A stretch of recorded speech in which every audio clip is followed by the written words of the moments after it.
আসসালামু আলাইকুম ইব্রন, আশা করি সকলে ভালো আছেন। সো আমার হাতে একটি ফোন দেখতে পাচ্ছেন। ফোনটির মডেল হচ্ছে ইনফিনিক্স হট 12i। সেটটি আছাড় মারা হয়েছিল, ফলে দেখতে পাচ্ছেন বডি সহ ডিসপ্লে, ব্যাকসেল সবকিছু বাঁকা হয়ে গেছে এবং ডিসপ্লে ভেঙে গেছে। ফোনটা কিন্তু বন্ধ অবস্থায় রয়েছে। এই ফোনটা আমরা সার্ভিসিং করার পর ফোনটা পরিপূর্ণ চালু হয় কিনা এবং আগের মতন হয় কিনা সেটাই দেখবো ইনশাল্লাহ। ডিসপ্লেটা কিন্তু বাদ, ডিসপ্লেটা ভেঙে গেছে, বডিটা কিন্তু বাদ। সো বডিটা বাঁকা হয়ে গেছে। সো আমরা মার্কেট থেকে নতুন বডি এবং ডিসপ্লে নিয়ে আসলাম। ডিসপ্লে নিয়ে এসে ডিসপ্লে সুন্দর করে ঘাম দিয়ে লাগিয়ে নেব।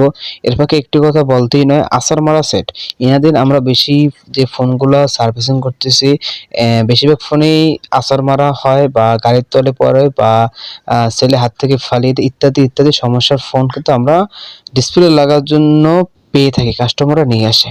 সো আছাড় মারা সেটগুলো কিন্তু ডিসপ্লে সমস্যার পাশাপাশিও মাদারবোর্ডে বিভিন্ন ধরনের সমস্যা হতে পারে। এমনকি আছাড় মারা সেট আপনার হাতে ছিল রানিং, হাত থেকে পড়ে গিয়ে ডিসপ্লেটা ফেটে গেছেন, আপনি বলতেছেন যে ফোনের ডিসপ্লে লাগালেই হয়ে যাবে, কিন্তু দেখা যাচ্ছে ফোনের মাদারবোর্ডটাও ডেড হয়ে গেছে।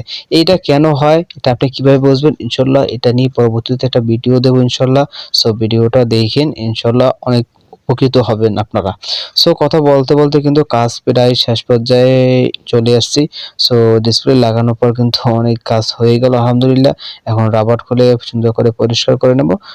পরিষ্কার করার পর কিন্তু লুকটা দেখবেন, ফোনের কি লুক ছিল এখন কি হয়ে গেল। সো আমি পরিষ্কার করার পর দেখেন আলহামদুলিল্লাহ আমাদের ফোনটা কিন্তু রানিং হয়ে গেল আলহামদুলিল্লাহ। এখন আমরা ফোনটা চালিয়ে দেবো পরিপূর্ণ কাজ করতেছে কিনা। সো আলহামদুলিল্লাহ দেখতে পাচ্ছি ফোনটা কিন্তু পরিপূর্ণ কাজ করতেছে। তো সবাই ভালো থাকবেন। আসসালামু আলাইকুম।